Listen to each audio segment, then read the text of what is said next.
Everyone. तो आज हम लोग ऑर्डर 9 समझेंगे। ये भी एग्ज़ाम पॉइंट ऑफ व्यू से इम्पॉर्टेंट है एंड बहुत सारे बच्चे लोगों का कमेंट रहता है कि मैम आप सीपीसी के जितने भी ऑर्डर है उसको कंप्लीट करा दीजिए। तो बहुत सारे ऑर्डर्स जो है वो इम्पॉर्टेंट नहीं है, तो जो इम्पॉर्टेंट ऑर्डर्स है एंड सेक्शंस है उसको मैं कवर कराते जाऊंगी और आप हमारे प्लेलिस्ट में सीपीसी की जो प्लेलिस्ट है उसे आप देखेंगे ताकि आपको एग्ज़ाम के लिए आसानी हो। चलते हैं हम लोग टॉपिक की ओर। टॉपिक है हमारा ऑर्डर 9। ऑर्डर 9 में 1 to 14 रूल दिए गए हैं, तो हम लोग आज पूरा कवर करेंगे। आई थिंक वीडियो जो है लंबा जाएगा, तो आप इसे ध्यान से समझेंगे क्योंकि मैं आपको डायग्राम के माध्यम से बहुत ही आसानी से समझाऊंगी ताकि आप एग्ज़ाम में अगर आपको क्वेश्चन दिया जाए तो आप आसानी से इसे लिख सको। Appearance of party and consequence of non appearance. यहाँ पर बोला गया है कि पक्षकारों की अपीयरेंस एंड उसकी जो नॉन अपीयरेंस है उसका क्या कंसिक्वेंस होगा, क्या परिणाम होगा, उसके बारे में डिस्कशन किया गया है आपको ऑर्डर नंबर 9 में। रूल नंबर 1 क्या कहता है? Parties to appear on day fixed in summons for defendant to appear and answer. यहाँ पर बोला गया है कि जैसे कि कोर्ट ने एक डेट फिक्स कर दिया कि भाई आपको, फॉर एग्जांपल हम समझ सकते हैं 10 तारीख डेट फिक्स किया है। 10 को उसने डेट फिक्स किया है कि कोर्ट में भाई आपको प्लेंटिफ को भी अपेयर होना है, डिफेंडेंट को भी अपेयर होना है। तो ये लोग क्या करेंगे, अपने अपने प्लीडर के साथ कोर्ट में उपस्थित होंगे। यही आपका बताया गया है रूल नंबर 1 में। रूल नंबर 2 क्या बोलता है? रूल नंबर 2 बोलता है कि dismissal of suit where summons not served in consequence of plaintiff failure to pay cost. For example इसमें बताया गया है कि प्लेंटिफ जो है क्या करता है कि जो खर्च होते हैं समन्स भेजने के लिए, जो कॉस्ट होता है उसको देने में वो क्या करता है, असफल रहता है। तो ऐसे कंडीशन में जो आपका केस है, जो आपका सूट है, वो क्या किया जाएगा, डिसमिस कर दिया जाएगा। मीन्स कि वाद जो है खारिज कर दिया जाएगा। रूल नंबर 2 में यही चीज़ बताया गया है। रूल नंबर 3 में क्या बताया गया है? रूल नंबर 3 में बताया गया है where neither party appears suit to be dismiss. अब यहाँ पे प्लेंटिफ है एंड डिफेंडेंट है। 10 को डेट दिया गया है कि भाई आपको इस दिन कोर्ट में उपस्थित होना है, लेकिन क्या करते हैं कि दोनों पार्टी लोग ना तो प्लेंटिफ ये अपेयर होता है और ना ही डिफेंडेंट अपेयर होता है। तो ऐसी परिस्थिति में दोनों में से कोई भी अगर पार्टी जो है अपेयर नहीं होते हैं तो सूट जो है डिसमिस कर दिया जाएगा। क्या किया जाएगा? सूट डिसमिस कर दिया जाएगा। रूल नंबर 3 में यही बताया गया। रूल नंबर 4 में क्या बताया गया? Plaintiff may bring fresh suit और कोर्ट में restore suit to file. Rule number 2 और 3 के अनुसार, रूल नंबर 2 और 3 में मैंने आपको बताई थी कि क्या चीज़ बताया गया है कि रूल नंबर 2 में तो आपको बताया गया था कि प्लेंटिफ अगर कॉस्ट देने में, जो समन्स का कॉस्ट है उसको देने में असफल रहता है तो जो सूट है वो डिसमिस कर दिया जाएगा। एंड सेकंड में क्या था कि आपका जो थर्ड रूल था उसमें क्या था कि दोनों पार्टी अगर अपेयर नहीं होते हैं तो सूट डिसमिस कर दिया जाएगा। तो रूल 2 और 3 के अनुसार क्या होता है कि सूट जो है डिसमिस कर दिया गया था, तो अगर कोई भी व्यक्ति जो है प्लेंटिफ जो है फ्रेश सूट लाने के लिए कोर्ट में क्या करेगा कि अपील कर सकता है कि भाई मैं जो हूँ एक सफिशिएंट रीज़न देता है कि भाई मैं इस स्थिति के कारण नहीं आ पाया, जिसकी वजह से रूल नंबर 2 और रूल नंबर 3 के कारण जो हमारा सूट जो है डिसमिस हो गया था, आप उसे जो है जो सूट है उसमें आगे की कार्रवाई करने के लिए दिन जो है नियत करें, निश्चित करें। तो यहाँ पर fresh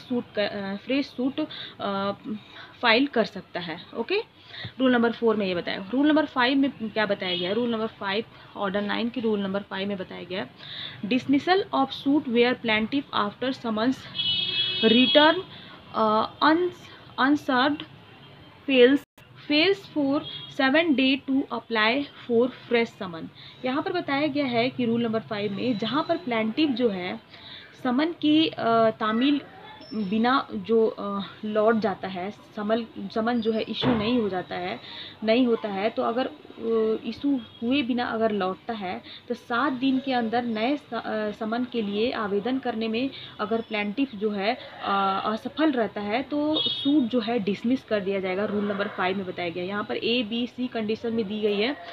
He has failed after using his best endeavors to discover the residence of the defendant who has not been served। और यहाँ पर बताया गया है कि जैसे कि कोई डिफेंडेंट है, अगर उसको जो है समन जो है सही तरीके से इशू नहीं किया गया है, सही तरीके से क्या किया गया है, इशू नहीं किया गया है, सर्व नहीं किया गया है, या उसके जो निवास स्थान है पता चलने में आपने जो है बहुत प्रयास किया लेकिन फिर भी आप उसके रेसिडेंस का पता नहीं लगा पाए, तो ऐसी स्थिति में भी जो सूट है उसको क्या किया जाएगा, डिसमिस कर दिया जाएगा ऐसे कंडीशन में। एंड सेकंड पॉइंट है such defendant is avoiding service of process. यहाँ पर देखिए कि यहाँ पर बोला गया कि डिफेंडेंट जो है अपने आप को क्या कर रहा है कि जो सूट है उसको, जो समन है उसको सॉल्व करने से अवॉइड कर रहा है, तो ऐसी कंडीशन में भी डिसमिस हो जाएगा आपका सूट। एंड जो थर्ड जो पॉइंट है रूल नंबर 5 के नंबर C में, there is any other sufficient cause for extending the time. यहाँ पर बोला गया कि समय बढ़ाने के लिए कोई अगर पर्याप्त कारण है तो ऐसी स्थिति में भी सूट जो है डिसमिस कर दिया जाएगा।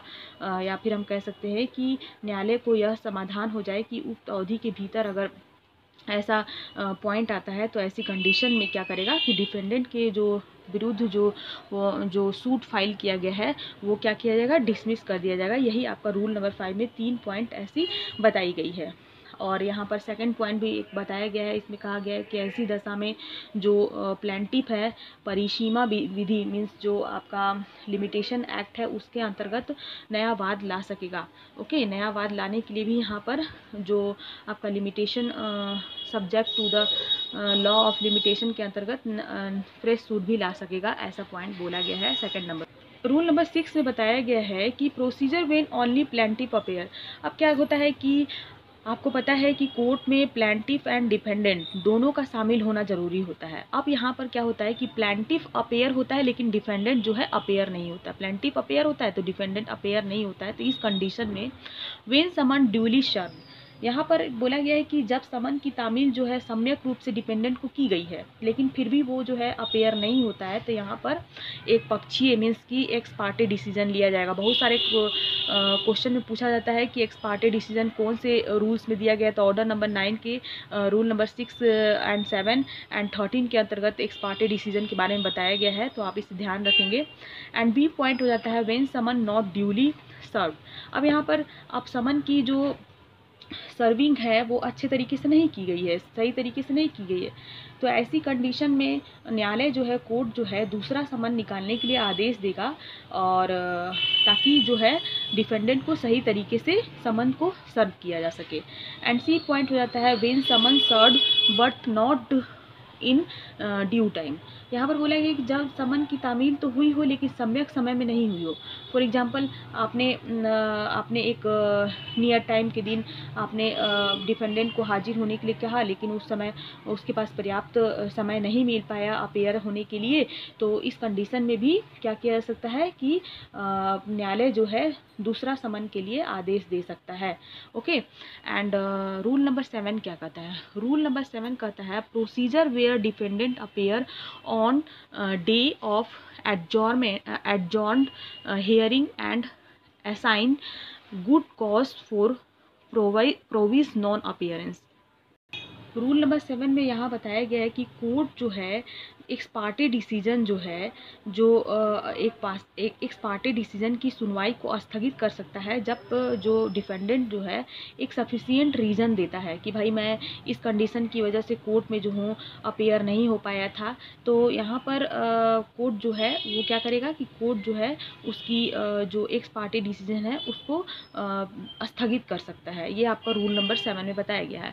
रूल नंबर 8 क्या कहता है? ऑर्डर नंबर 9 के रूल नंबर 8 में में बताया गया है procedure where defendant only appear. अब क्या होता है कि अब यहाँ पर एक तो प्लेंटिफ रहते हैं, एक डिफेंडेंट रहते हैं। अब यहाँ पर डिफेंडेंट ही सिर्फ उपस्थित होता है और प्लेंटिफ जो है अपना सूट डाला, लेकिन प्लेंटिफ जो है 10 जो डेट दिया गया है उसके दिन अपेयर नहीं होता है, तो यहाँ पर सूट जो है डिसमिस कर दिया जाएगा। रूल नंबर 8 में यही बताया गया।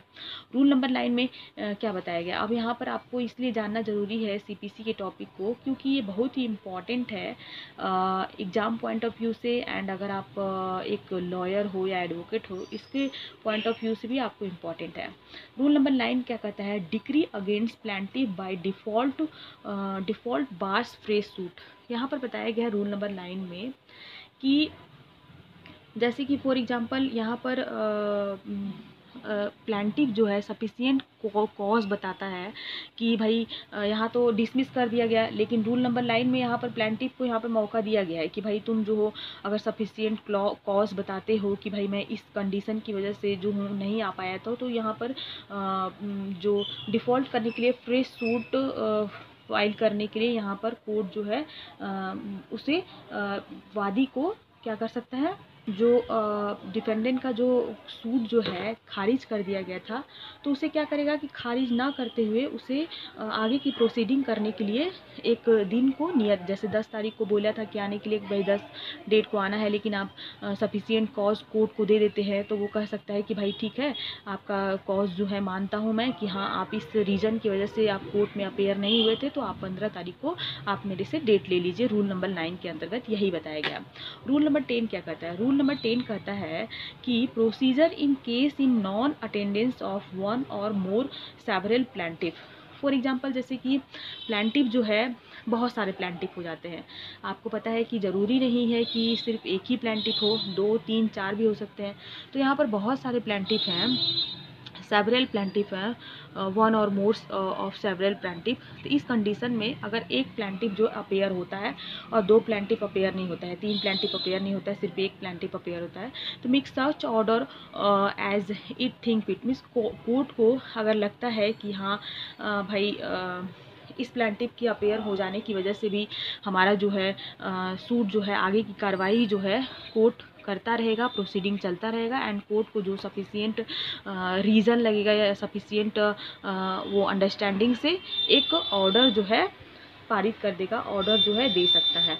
एंड रूल नंबर 11 क्या कहता है, procedure in case of non attendance of one और मोर ऑफ सेवरल डिफेंडेंट्स। अब यहाँ पे क्या होता है कि बहुत सारे डिफेंडेंट हैं, जैसे कि रूल नंबर 10 में बहुत सारे प्लेंटिफ हो सकते थे, तो बहुत सारे डिफेंडेंट तो रूल नंबर 11 के अंतर्गत है। लेकिन अभी क्या है कि बहुत सारे डिफेंडेंट ना अपेयर होकर सिर्फ एक डिफेंडेंट जो है अपेयर होता है, तो यहाँ पर कोर्ट को जो सही लगेगा वो अपना जजमेंट जो है प्रोनाउंस कर सकता है रूल नंबर 11 के अंतर्गत। रूल नंबर 12 क्या कहता है, ऑर्डर नंबर 9 का rule number 12, consequence of non-attendance without sufficient cause shown of party order to appear in person।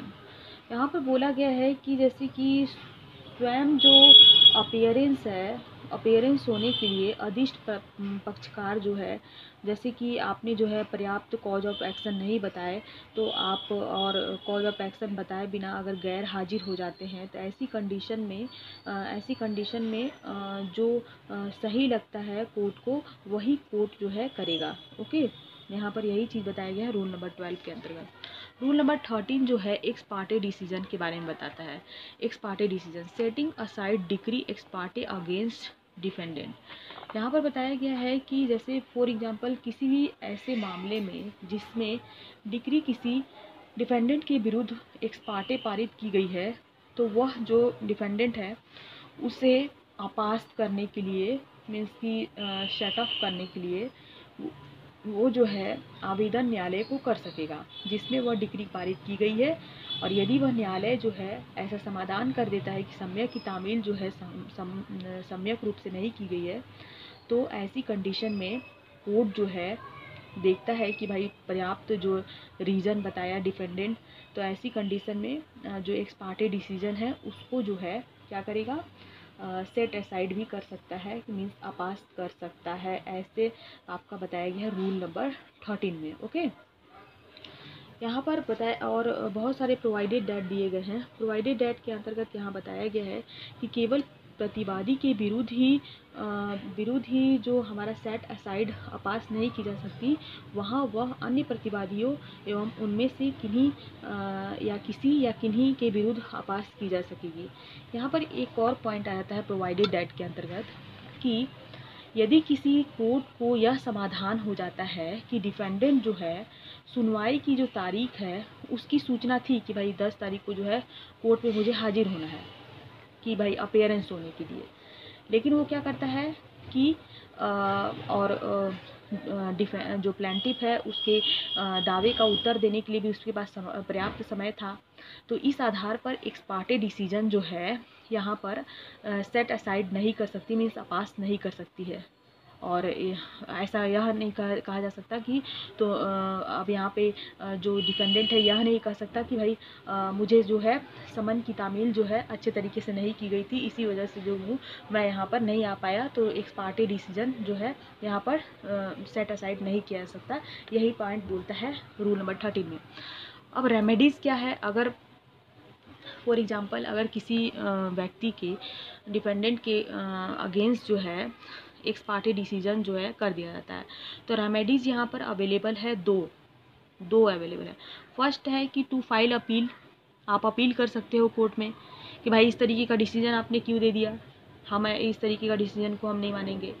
और एंड सेकंड जो है to file application to set aside the order. यहाँ पर बोला गया है कि अपास करने के लिए आवेदन दाखिल करना, मीन्स कि आप जो है उसको भाई आप इस जो डिसीजन है उसको खारिज करिए, इसके लिए आपको जो है एप्लीकेशन देना पड़ेगा।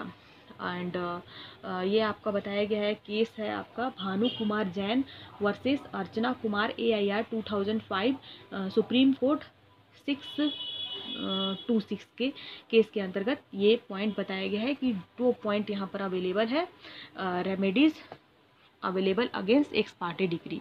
ओके, एंड रूल नंबर 14 क्या कहता है, no decree to be set aside without notice to appear parties opposite parties. यहाँ पर मैंने डायग्राम बनाई हूँ, ये प्लेंटिफ है, ये डिफेंडेंट है। अब यहाँ पर कोई भी डिक्री जो है जब तक सेट असाइड नहीं किया जाएगा, जब तक किसी भी विरोधी पक्षकार को सूचना जो है नोटिस जो है जब तक नहीं दिया गया है, तब तक आप जो है एक्स पार्टी डिसीजन नहीं दे सकते हैं या फिर डिक्री कोई भी नहीं दे सकते हैं। तो यहाँ पर प्लेंटिफ को भी यहाँ पर नोटिस होना चाहिए एंड डिफेंडेंट को भी नोटिस होना चाहिए कि हाँ भाई इस तरीके की डिक्री जो है मेरे खिलाफ दिया जा रहा है। तो कोई भी डिक्री विरोधी पक्षकार को सूचना के बिना आपास नहीं किया जाएगा, यही पॉइंट आपका रूल नंबर 14 में कहता है। तो यहाँ आपने समझा कि आपका ऑर्डर नंबर 9 क्या है, रूल नंबर 1 to हम लोगों ने रूल नंबर 14 समझा। एंड जहाँ कहीं भी दिक्कत होती है तो आप हमारे कमेंट बॉक्स में कमेंट कर सकते हैं कि हाँ मैम मुझे ये ऑर्डर में दिक्कत हो रहा है, तो आप मुझे समझाइए। तो मैं कोशिश करूँगी ज़रूर। And don't forget to subscribe my channel. Till then bye bye, thank you.